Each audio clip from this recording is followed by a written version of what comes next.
আসসালামু আলাইকুম সবাইকে। আমি আজকে ফার্মাকগনোসির ইন্ট্রোডাকশন সম্পর্কে কিছু কথা বলবো। ফার্মাকগনোসি মূলত হচ্ছে দুইটা গ্রিক ওয়ার্ডের সমন্বয়ে গঠিত, একটা ফার্মাকন আর একটা হচ্ছে নোসিস। সো ফার্মাকন তার মানে হচ্ছে ড্রাগ বোঝায়, আর নোসিস যেটা সেটার মানে বোঝায় হচ্ছে অ্যাকোয়ারিং নলেজ। সো দুটাকে যদি ওভারঅল করা যায় তাহলে ফার্মাকগনোসির যে মেইন মিনিংটা চলে আসে সেটা হচ্ছে অ্যাকোয়ারিং নলেজ অফ ড্রাগ, অর্থাৎ ড্রাগ সম্পর্কে যে জ্ঞান অর্জন করা সেটাই হচ্ছে ফার্মাকগনোসি। এই ওয়ার্ডটা মূলত ফার্স্ট ইউজ করেছিলেন জার্মান সায়েন্টিস্ট সিএস হিটলার 1815 খ্রিস্টাব্দে।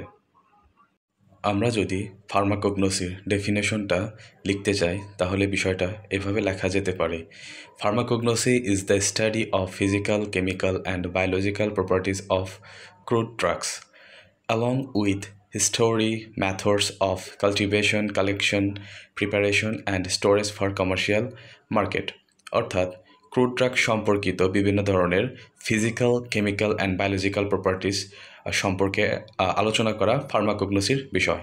তারপর সে সকল ক্রুড ড্রাগ এর method of cultivation, collection, preparation এবং সেগুলোকে কীভাবে আমরা কমার্শিয়াল মার্কেটে ব্যবহার করতে পারি সেই সম্পর্কিত বিভিন্ন যাবতীয় ইনফরমেশন আমরা ফার্মাকগনোসিতে পেয়ে থাকি। ফার্মাকগনোসিতে মূলত হচ্ছে ন্যাচারাল ড্রাগ, ক্রুড ড্রাগ এবং ন্যাচারাল সাবস্টেন্স নিয়ে আলোচনা করা হয়। এখন যদি আমরা ড্রাগ জিনিসটা কি বিষয়টা যদি বোঝার চেষ্টা করি তাহলে তাকে এভাবে ডিফাইন করা যেতে পারে: ড্রাগ মিন্স সাবস্টেন্স। কী ধরনের সাবস্টেন্স? যেটা আমাদের British pharmacopoeia, United state of pharmacopoeia বিভিন্ন ধরনের অফিসিয়াল বুকগুলোতে যেগুলোর নির্দিষ্ট পরিমাণ আমাদের উল্লেখ করা থাকে, যার বেশি পরিমাণ ব্যবহার করলে আমাদের বডিতে টক্সিসিটি শো করতে পারে।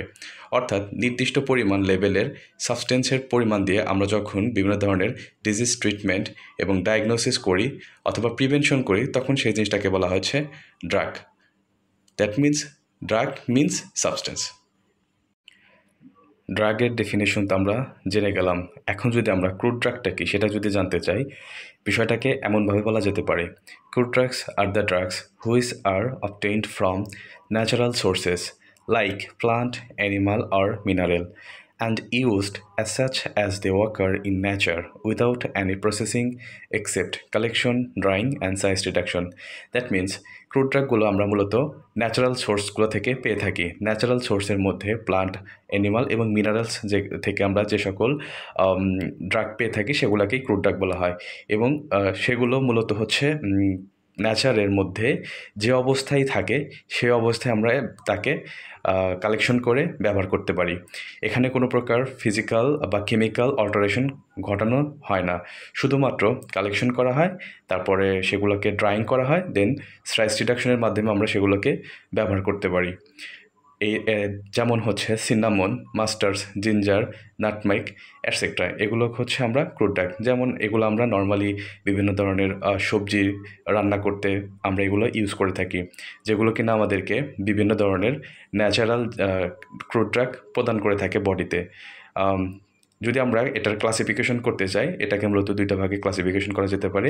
এক নম্বর হচ্ছে organise crude drug and secondly unorganise crude drug.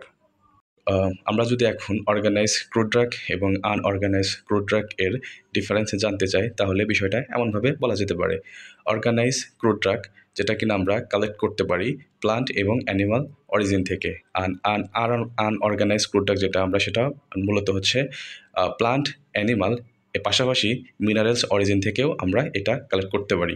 অর্থাৎ অর্গানাইজ ক্রুড ড্রাগ যেটা সেটা মূলত হচ্ছে বিভিন্ন প্রকার প্লান্ট এবং অ্যানিমালের ডিরেক্ট পার্ট, বডির ডিরেক্ট পার্ট থেকে জিনিসটাকে কালেক্ট করা যেতে পারে, যেমন রুট, বার্ক অ্যাটসেট্রা। আর আনঅর্গানাইজড ক্রুড ড্রাগ যেটা সেটা আমরা মূলত হচ্ছে ডিরেক্ট পার্ট থেকে না, বাট ওই পার্টগুলোর বিভিন্ন পার্টগুলোকে হচ্ছে আইসোলেশন করার মাধ্যমে আমরা আনঅর্গানাইজড ক্রুড ড্রাগটা অ্যাচিভ করে। অর্থাৎ এখানে বিভিন্ন ধরনের ফিজিক্যাল মেথড ইউজ করা হয়, যেমন এক্সট্র্যাকশন, ডিককশন, বিভিন্ন ধরনের প্রসেস। তারপর বলা যেতে পারে যে অর্গানাইজ ক্রুড ড্রাগ এর প্রপার সেলুলার স্ট্রাকচার আছে আর আনঅর্গানাইজ ক্রুড ড্রাগ এর প্রপার সেলুলার স্ট্রাকচার নেই, যে কারণে আমরা অর্গানাইজ ড্রাগকে বলতেছি অর্গানাইজড করা, অর্থাৎ এখানে প্রপার সেলুলার স্ট্রাকচার থাকার কারণে এই জিনিসটা হচ্ছে অর্গানাইজ। আর এখানে যেহেতু আমরা আইসোলেশন করতেছি সেই কারণে এখানে আনঅর্গানাইজ স্ট্রাকচার থাকার কারণে জিনিসটাকে বলা হচ্ছে আনঅর্গানাইজ ক্রুড ড্রাগ। এখানে সেলুলার স্ট্রাকচারটা প্রপার থাকে না আনঅর্গানাইজ ক্রুড ড্রাগের ক্ষেত্রে। Thank you.